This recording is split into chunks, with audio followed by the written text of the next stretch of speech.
ন্যায়ের আশায় পুলিশের দ্বারস্থ বৃদ্ধা। অভিযোগের তীর প্রাক্তন কাউন্সিলর চৈতালি ঘোষ সাহার বিরুদ্ধে।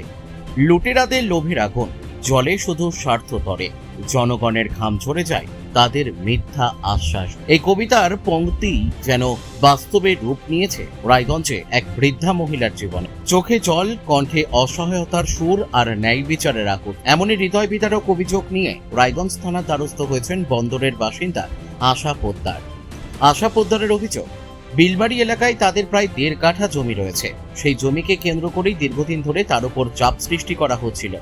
রায়গঞ্জ পৌরসভার 17 নম্বর ওয়ার্ডের প্রাক্তন কাউন্সিলর চৈতালি ঘোষ সাহা ও পাশের ওয়ার্ডের 22 নম্বর ওয়ার্ডের প্রাক্তন কাউন্সিলর তপন দাসের ছেলে তনয় দাস এবং তাদের ঘনিষ্ঠ কয়েকজন ব্যক্তি তাকে ও তার পরিবারকে 2022 সালে বিভিন্নভাবে ভয় দেখিয়ে জমির দলিল নিজেদের দখলে নেওয়ার চেষ্টা করেন। তিনি আরও অভিযোগ করেন, তাকে বিপ্লবী ক্লাবে দলিল নিয়ে যেতে বলা হয়। তিনি সেখানে না গিয়ে সরাসরি চৈতালি ঘোষ সাহার বাড়িতে যান। সেখানে যাবার পর তার হাত থেকে জোরপূর্বক জমির দলিল কেড়ে নেওয়া হয় বলে অভিযোগ। শুধু তাই নয়, কল্যাণ সাহা ও রাজা ঘোষ সহ নামে 2 ব্যক্তি অস্ত্র দেখিয়ে একটি সাদা কাগজে জোর করে স্বাক্ষর করিয়ে নেয় বলেও অভিযোগ করেন তিনি। এরপর তাকে নগদ 50,000 টাকা দিয়ে জানিয়ে দেওয়া হয় ওই জমির মালিকানা আর তার নয়। অভিযোগের ভারে কাপা কণ্ঠে আশা পোদ্দার বলেন, আমি খুব গরিব মানুষ, বহু কষ্ট করে সংসার চালাই। ওই জমিটাই ছিল আমাদের শেষ সম্বল। সেদিন থেকে মানসিকভাবে ভেঙে পড়েছিলাম। মনে হয়েছিল আর কোনোদিন ন্যায় পাবো না। কিন্তু রাজ্যে নতুন সরকার আসার পর সাহস পেয়েছি, তাই পুলিশের কাছে এসেছি। আমি বিশ্বাস করি আইন আমাকে ন্যায় বিচার দেবে। তার আরও অভিযোগ, ঘর পাইয়ে দেওয়ার নাম করেও তার কাছ থেকে অর্থ নেওয়া হয়েছিল। বর্তমানে রায়গঞ্জ থানায় অভিযোগ দায়ের হয়েছে। প্রশাসনের পক্ষ থেকে দুর্নীতির বিরুদ্ধে 0 টলারেন্স নীতি গ্রহণের কথা বারবার বলা হচ্ছে। সেই পরিস্থিতিতে এই অভিযোগকে অত্যন্ত গুরুত্বের সঙ্গে দেখছে সাধারণ মানুষ। অভিযোগের সত্যতা যাচাই করতে পুলিশ তদন্ত শুরু করলে একাধিক গুরুত্বপূর্ণ তথ্য সামনে আসতে পারে বলে মনে করা হচ্ছে। আইনের শাসন প্রতিষ্ঠায় পুলিশ প্রশাসনের ভূমিকার দিকেই এখন তাকিয়ে রয়েছে রায়গঞ্জবাসী। অভিযোগের প্রতিটি দিক খতিয়ে দেখে প্রকৃত সত্য উদ্ঘাটন এবং দোষীদের বিরুদ্ধে কঠোর ব্যবস্থা গ্রহণের দাবি উঠেছে বিভিন্ন মহল থেকে। তবে উল্লেখ্য, অভিযোগগুলি সম্পূর্ণভাবে অভিযোগকারীর বক্তব্যের ভিত্তিতে। তবে দীর্ঘদিন ধরে বিভিন্ন অসামাজিক কার্যকলাপে চৈতালি ঘোষ সাহার স্বামী কল্যাণ সাহার নামে জড়িয়েছে, কথা কানাঘুষো সকলেরই জানা। এই বিষয়ে চৈতালি ঘোষ সাহার প্রতিক্রিয়া জানার জন্য একাধিকবার যোগাযোগের চেষ্টা করা হলেও তার মোবাইল ফোন বন্ধ থাকায় কোনো বক্তব্য পাওয়া যায়নি। তদন্তের পরই অভিযোগের সত্যতা সম্পর্কে চূড়ান্তভাবে জানা যাবে।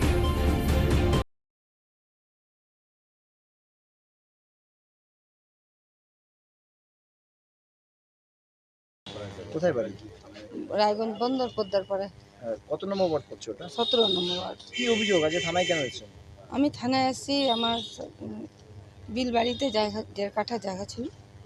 আমার বাড়িতে বিপ্লবী ক্লাব থেকে অনেকগুলো ছেলে আসছে 2022 সালে।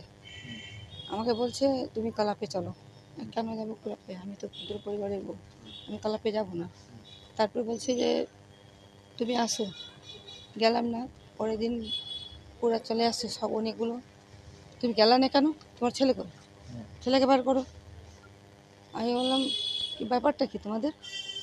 তোমার জায়গা আছে বিলবাড়িতে, দলিলটা দাও। কতখানি জায়গা ছিল? 1.5 কাঠা। আচ্ছা, তারপরে কি করলেন, গেলেন? তারপরে আমি পিন্টু ফোন করলো আমাকে। পিন্টু? পিন্টু চারতালির পিঙ্কু চারতালির বর আচ্ছা, ফোন করলো। হ্যাঁ, বলে তুমি দলিলটা নিয়ে এখানে আসো। আমি গেছি, দলিল নিয়ে আমাকে বলছে তুমি দলিলটা দাও, এবার তুমি জায়গাটা দেখাও তোমার কোথায় আছে। মানে আমার জায়গা, আমার দলিল আছে, আমি জায়গা খুঁজে নিব, তোমাকে চিন্তা করতে হবে না। বলে এখন যদি তুমি এই জায়গার 50,000 টাকা নাও, কালকে, আজকে যদি না নাও কালকে কিন্তু এই টাকা পাবো না, কালকে কিচ্ছু পাবো না। কত টাকা দিবে বলেছিল? 50,000। 50,000? কত সালে? 2022 সালে। আচ্ছা, কত কাঠা জায়গা আপনার? 1.5 কাঠা জায়গা। আচ্ছা, তারপর কি হলো? তারপরে আমাকে 50,000 টাকা আমার ছেলের হুমকি দিচ্ছে। একটাই ছেলে আমার, আর কেউ নাই। তাই ছেলের ভয়ে আমাকে সাদা কাগজে সই করতে হলো। দলিলটাকে দিয়ে দিলেন? দলিলটা নিয়ে নিচ্ছে, আমার অরিজিনাল দলিল এটা। 2022 সালে? হ্যাঁ, জোর করে নিচ্ছে। এটা জেরক্স করা আমার কাছে আছে, অরিজিনাল দলিল নিচ্ছে, সাদা কাগজে সই করেছে, আর আমার ছেলেকে নিয়ে ছবি তুলছে।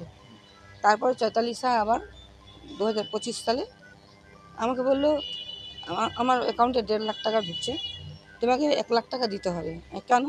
আমি বন্ধন নিচ্ছি, আমি বাড়ি করব, আমি আমি আমি দিব না টাকা। বলে এই টাকা যদি না দাও পরবর্তী তোমার কোনো টাকা ঢুকবে না, যদি তুমি টাকা দাও খুব তাড়াতাড়ি টাকা ঢুকবে। আর আমি দিতে পারবো না।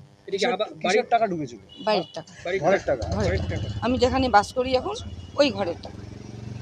তারপরে তো আমার পর ফোনের পর ফোন আমার পর অনেক করতে লাগলো। এবার ব্যাংকে গেলাম, আমার সিভিল এই যে আমার বই আছে, বইয়ের টাকাটা মধ্যে তুললেন? না, ওটা থেকে বললো 25,000-এর বেশি দিব না। আমি বললাম দেখো 25,000 টাকা নাও, আমার বই থেকে 1 লাখ টাকা তোলা যাবে না। হুম। তারপরে তাতাই ওর পিয়ে তাতাই ওকে বললো যে তুমি ওর ফর্মটা লিখে দাও তো, চেকবুকে আমার ফর্ম তুলে লিখে দিল, ব্যাংকে যায় আমাকে নিয়ে গেল, চেকবুক হলো, তারপরে আমার কাছ থেকে 1 লাখ টাকা তাতাই আসে বাড়ি থেকে নিয়ে গেছে।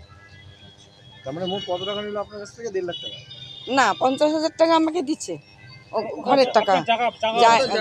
এবার যে আমার যে ঘরের আমি টাকা? ঘরের টাকা পাইছি, 1 1 লাখ টাকা আমার কাছ থেকে নিচ্ছে, পরবর্তী আমার টাকা আর ঢুকায়নি। আচ্ছা, কার বিরুদ্ধে অভিযোগ আপনার?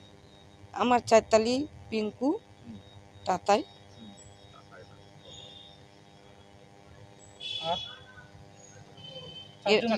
হ্যাঁ, তো এতদিন পরে এরা কি কোনো কাউন্সিলর বা কিছু ছিলেন? চৈতালি কাউন্সিলর আছে আমাদের ওয়ার্ডের। ও চৈতালির বড় হলো পিঙ্কু। আর বলছি যে এতদিন পরে তাহলে অভিযোগ করছেন কেন? তখন করতে পারেন? ওরাই তো সব। কোথায় যাব? ভয় পাচ্ছিলেন? ভয় পাচ্ছিলাম। এখন কি ভয়টা কেটেছে? এখন বিজেপি সরকার আসছে, কি চাইছেন এখন? আমি গরিব, আমার জায়গাটা দিয়ে দিক, আর আমার ঘরের টাকাটা দিয়ে আমি ঘর করবো। রায়গঞ্জ থেকে রামকৃষ্ণ দাসের রিপোর্ট, কুলিক নিউজ।